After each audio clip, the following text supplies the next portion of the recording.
মা গো ভাবনা কেন, আমরা তোমার শান্তি প্রিয় শান্ত ছেলে, তবু শত্রু এলে অস্ত্র হাতে ধরতে জানি।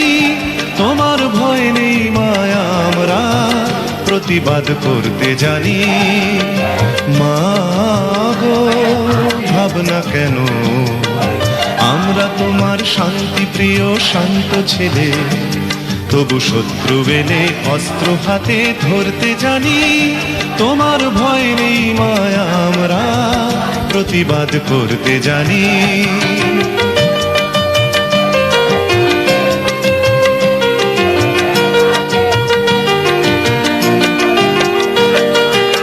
আমরা হারব না, হারব না, তোমার মাটি একটি কণাও ছাড়ব না। আমরা